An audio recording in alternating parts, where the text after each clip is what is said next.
আসসালামু আলাইকুম। আজকের আমাদের সার্কিটটি তৈরি করার জন্য আমাদেরকে দুটি ট্রানজিস্টর প্রয়োজন পড়বে। দুটি ট্রানজিস্টর হচ্ছে আমাদের এনপিএন ট্রানজিস্টর, যেটা BC547।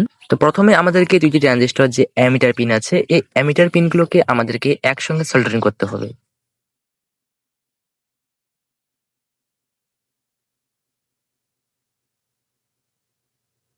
সোল্ডারিং হয়ে যাওয়ার পর দেখতে আমাদের এরকমটা হবে, মানে প্রথম ট্রানজিস্টরটা আমার সামনের দিকে দেখলে পিছন ট্রানজিস্টরটা আমাদের উল্টে দেওয়া হয়েছে, মানে দুইটি ট্রানজিস্টরের অ্যামিটার পিনকে একসঙ্গে সোল্ডারিং করা হয়েছে।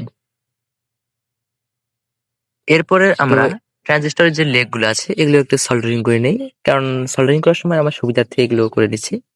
এখন যদি চ্যানেলটিকে সাবস্ক্রাইব এবং লাইক না দিয়ে থাকেন, প্লিজ একটা লাইক দিয়ে। এরপর আমার ট্রানজিস্টরের বেস পিনের সঙ্গে একটা 10K রেজিস্টার লাগিয়ে নিয়েছি। সেম ভাবে আমাদেরকে আরেকটি 10K রেজিস্টার লাগবে। এই রেজিস্টারটা আমরা যে প্রথম নম্বর ট্রানজিস্টর আছে এই ট্রানজিস্টরের বেস পিনের সঙ্গে সোল্ডারিং করব।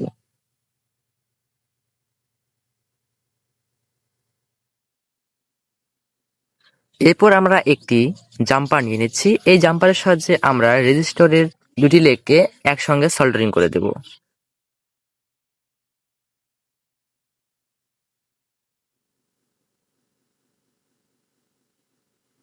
সোল্ডারিং হয়ে যাওয়ার পর একটু এখান থেকে খুলে নেব, এবং খুলে নেওয়ার পর আমরা যে সোল্ডারিং করেছি এই রেজিস্টরের বেড়ে ওঠা লেগগুলোকে একটু ছোট করে নেব কেটে। এতে আমাদের দেখতে একটু সুন্দর লাগবে। দেখতেই পাচ্ছেন এখন কতটা সুন্দর লাগতেছে। যাই হোক, এরপরে আমাদের লাগবে একটি রেজিস্টর যার মান হচ্ছে 180K। এটা আমরা ঠিক সেই জাম্পারের সঙ্গে সোল্ডারিং করেছি। ঠিক আরেকটি আমাদের 180K রেজিস্টর লাগবে, যেটাও আমরা সেই জাম্পারের সঙ্গে সোল্ডারিং করে নেব। সোল্ডারিং হয়ে যাওয়ার পর এটাকে আমরা এখন একটু হাতে নেব। হাতে নিয়ে আমরা যে রেজিস্টার গুলো আছে এগুলো একটু বাঁকিয়ে নেব, কেননা এখানে আমাদের আউটপুট লেড আউটপুট হবে। এখানে আমরা লেড সংযুক্ত করব, তাই এগুলোকে একটু হেলিয়ে নেব।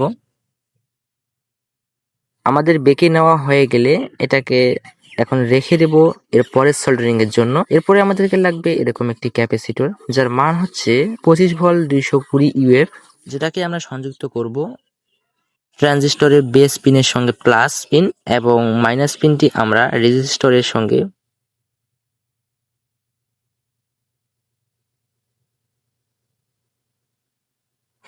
এরপরে আমরা আরেকটি ক্যাপাসিটর নিয়ে নেব যার ভ্যালু সেম থাকবে, এবং এই ক্যাপাসিটরের যে প্লাস আছে এই প্লাসটা আমরা অন্য পাশে যে ট্রানজিস্টর আছে ট্রানজিস্টরের সঙ্গে সংযুক্ত করব বেস পিনের সঙ্গে, এবং মাইনাস অংশটি আমরা রেজিস্টরের সঙ্গে সংযুক্ত করব। আপনাদের বুঝতে অসুবিধা হলে একটু পজ করে দেখতে পারেন ভিডিওটি।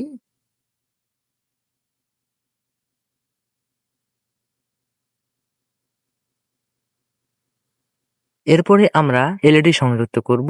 তো এলইডি আমি 4টি একসঙ্গে প্যারালালে সংযুক্ত করেছি। আমরা লেটের যে প্লাস অংশটি আছে এটা আমরা রেজিস্টরের সঙ্গে লাগিয়েছি, এবং মাইনাস অংশটি আমরা ট্রানজিস্টরে কানেক্টর পিনের সঙ্গে লাগিয়েছি।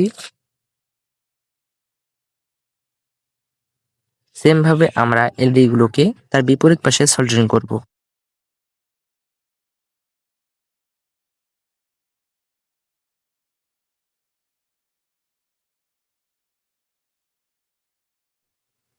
এখন আমাদের প্রায় সম্পূর্ণ কানেকশন শেষ হয়ে গেছে। এখন আমরা ব্যাটারি কানেকশন করব।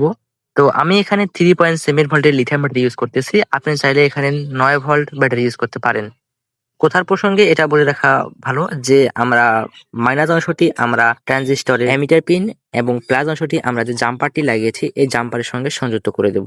দেখতে পাচ্ছেন আমাদের এখানে ফ্লিপ ফ্লপ সার্কিটটি ওয়ার্কিং করা শুরু করে দিয়েছে। দেখতে অনেকটাই সুন্দর লাগতেছে। চাইলে আপনি এটাকে বাড়িতে এখনই বানিয়ে নিতে পারবেন আমার এই ভিডিও দেখে। তো ভিডিওটি শেষ করার আগে আমি একটা কথা আপনাদেরকে বলতে চাই। এতক্ষণে আমার অনেক কষ্ট হয়েছে একটি ভিডিও তৈরি করতে, তাই আমি তো এত কষ্টের পর তো একটা লাইক এবং একটি সাবস্ক্রাইব তো ডিজার্ভ করে থাকি। তাহলে প্লিজ একটা লাইক এবং একটি কমেন্ট করতে পিছু পা হবেন না। আর এমনই আরো ইন্টারেস্টিং ভিডিও পেতে আমরা চ্যানেলটিকে সাবস্ক্রাইব করতেও ভুলবেন না। তো বন্ধুরা, আজকে আমি এখান থেকে শেষ করতেছি। আল্লাহ হাফেজ।